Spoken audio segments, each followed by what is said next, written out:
Presidente de mi país, el excelentísimo señor Nayib Armando Bukele, presidente de la República de El Salvador.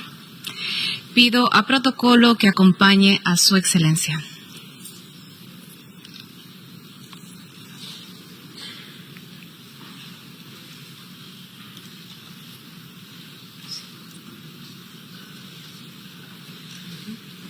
En nombre de la Asamblea General, tengo el honor de dar la bienvenida a Naciones Unidas al excelentísimo señor Nayib Armando Bukele, presidente de la República de El Salvador, y de invitarlo a dirigirse a esta Asamblea. Señora Presidenta de la Asamblea General, Griselda, una compatriota nuestra y nuestra embajadora ante las Naciones Unidas,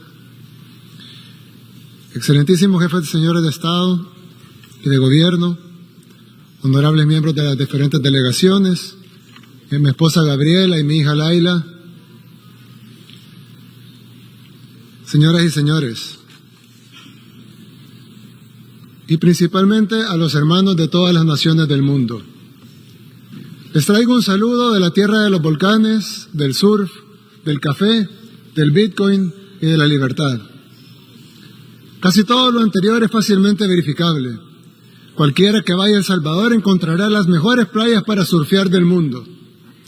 Volcanes por todas partes, un café increíble, podrá caminar con paz y tranquilidad por cualquier rincón de nuestro país y especialmente encontrará un pueblo unido luchando por su libertad. Y eso es precisamente lo que vengo a hablar en este podium, en la Asamblea General de las Naciones Unidas, de libertad. La que añora mi pueblo y la que añoran todos los pueblos del mundo. Y es que libertad es una palabra que se dice muy fácil, pero que requiere de lucha, perseverancia y muchos sacrificios para que sea verdadera. La libertad de escoger hacia dónde vamos y cómo lo queremos lograr. La libertad de definir nuestro camino como seres humanos. Pero para ser libres, como mucho de lo que nos define, depende de cómo nos ven los demás, pero principalmente de cómo nos vemos a nosotros mismos. Por lo tanto, además de decidir que queremos ser libres, es requisito indispensable que los poderosos respeten nuestra libertad. Yo vengo de un pueblo que durante mucho tiempo se vio a sí mismo como menos que los demás. Vengo de un pueblo donde nunca habíamos tenido el valor de tomar nuestras propias decisiones. Vengo de un pueblo donde nuestro destino siempre fue controlado por otros. Vengo de un pueblo que solamente es dueño del país más pequeño del continente americano y que incluso esa pequeña propiedad sobre ese pedacito de tierra, que apenas se ve en el mapa, no es respetada por países que tienen muchísimo más territorio que nosotros, muchísimo más dinero y muchísimo más poder, y que piensan correctamente que son dueños de sus países, pero piensan incorrectamente que también son dueños del nuestro.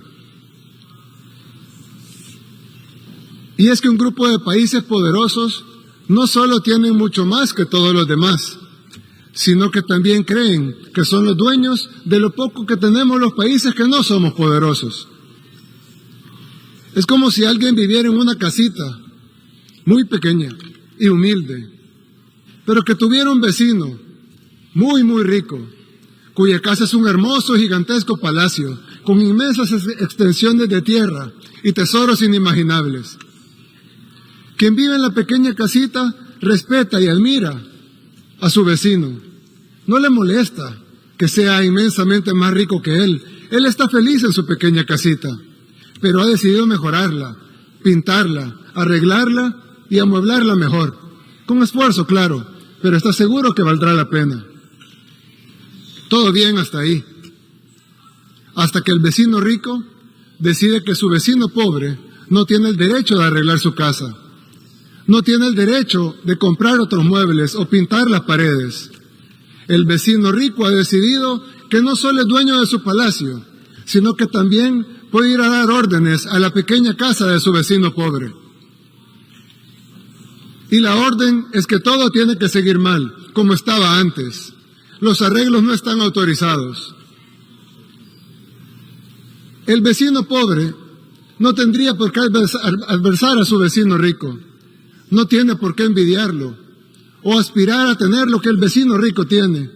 No tiene por qué pretender que irá a su palacio a darle órdenes o a exigirle que cambie el color de su mármol.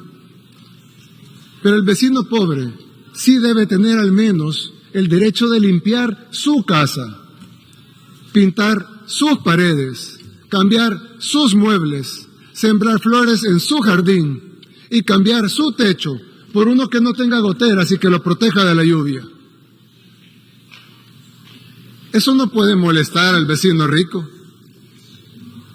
Él no puede exigirle que vuelva a poner los muebles viejos, que corte las flores, que despinte las paredes, que quite el techo nuevo, que además le está funcionando para poner el techo viejo que había antes, con el agravante que ese techo con goteras nunca sirvió.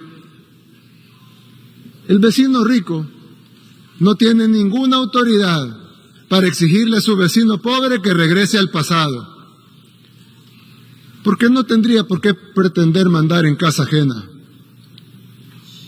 En segundo lugar, porque ese vecino pobre ya intentó seguir las órdenes de su vecino rico y no le pudo haber ido peor.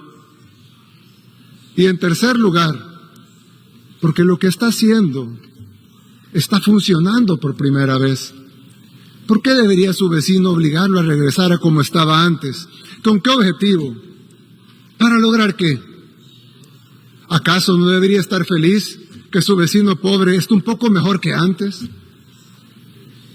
Por eso digo que la libertad es algo por lo que aún luchamos en nuestro país, en El Salvador. Porque si bien somos libres y soberanos e independientes en papel, no lo seremos de verdad hasta que los poderosos entiendan que queremos ser sus amigos, que los admiramos, que los respetamos, que nuestras puertas están abiertas de par en par para comerciar, para que nos visiten, para construir las mejores relaciones. Pero lo que no pueden hacer es venir a mandar a nuestra casa. Y no solo porque es nuestra, sino porque no tendría sentido deshacer lo que estamos logrando. En poquísimo tiempo, El Salvador ha pasado de ser el país más peligroso del mundo, literalmente, el país más peligroso del mundo, a estar en camino a ser el país más seguro de América. Pasamos de ser un país para muchos desconocido, y los pocos que lo conocían por las pandillas, por los muertos, por la violencia, por la guerra. Pasamos de eso a ser un país conocido por las playas, por el surf, por sus volcanes, por su libertad financiera, por su buen gobierno y por haber acabado con el crimen organizado. Y esos logros que apenas empiezan y que se están consiguiendo en poquísimo tiempo, para nosotros son inmensos y tenemos el derecho a continuar en el camino de nuestro desarrollo. Por eso dije al principio que la libertad es algo por lo que aún luchamos, porque todavía necesitamos que se nos reconozca nuestro derecho a ser libres, a ser independientes de verdad. Quise utilizar este podium para decir estas palabras, porque tal vez no solo resonarán en mi país, El Salvador, sino también en otros pueblos del mundo, que como el mío, quieren construir su propio camino, con libertad. Unos podrán hacerlo antes, otros después. Para unos será más fácil, para otros será más difícil. Pero será mucho más rápido si los países poderosos nos ayudan. O al menos, si no nos quieren ayudar, que no estorben. Cada pueblo debería encontrar su propio camino. Y cada pueblo encontrará amigos en la búsqueda de ese camino. A esos países, humildemente les ofrezco la amistad de este pequeño país, el más pequeño del continente americano, el país del surf, de los volcanes y de las pupusas. El país que aún lucha por su libertad, pero que está a punto de conseguirla. Hace 3 años estuve aquí en este mismo podio en las Naciones Unidas. En ese tiempo les dije que este formato era obsoleto y ahora, 3 años después, nos damos cuenta que lo es aún más. Pero tal vez aún sirva de algo. Tal vez sirve, entre muchas otras cosas, para que este representante de este pequeño país, el más pequeño del continente americano, humildemente les recuerde que estas Naciones Unidas no se crearon para dividir, para destruir o para someter, sino para relacionarnos, para trabajar juntos, para construir una mejor comunidad de países y para buscar soluciones a los problemas del mundo.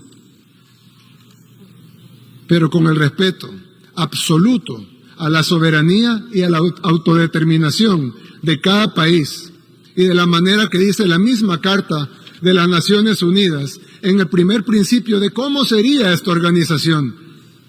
La organización está basada en el principio de la igualdad soberana de todos los pueblos. Y como dice uno de los principales propósitos por los cuales se fundaron las Naciones Unidas, fomentar entre las naciones relaciones de amistad basadas en el respeto al principio de la igualdad de derechos y a la libre determinación de los pueblos. Tal vez el cambio del mundo unipolar al mundo multipolar del que tanto se habla sea mejor si en lugar de pasar a ser de una superpotencia a varias superpotencias, pasemos mejor a un mundo en donde cada pueblo es verdaderamente libre de construir su propio camino y donde en esta comunidad de naciones aportemos todos, los grandes y los pequeños, desde nuestras experiencias y nuestras capacidades, a solucionar los problemas de la humanidad. Nadie pudiera estar en contra de eso. Pero al igual que con la libertad, fácil es decirlo, pero difícil es que sea realidad.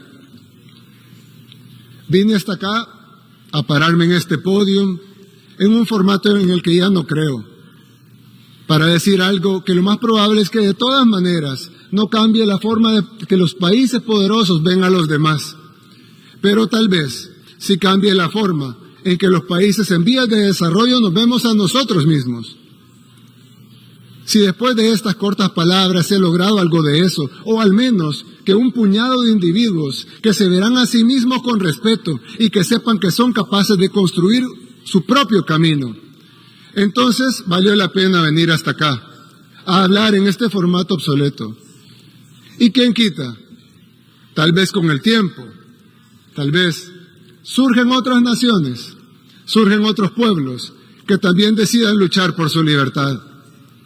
Y entonces, las Naciones Unidas habrán vuelto a ser relevantes, al menos para este humilde servidor. Muchas gracias y que Dios bendiga a todas las naciones del mundo.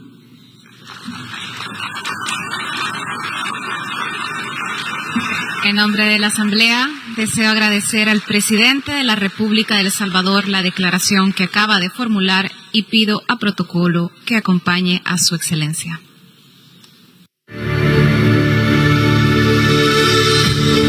Transmitió el Gobierno de El Salvador. Agradecemos a los medios de comunicación por enlazarse a la cadena nacional de radio y televisión.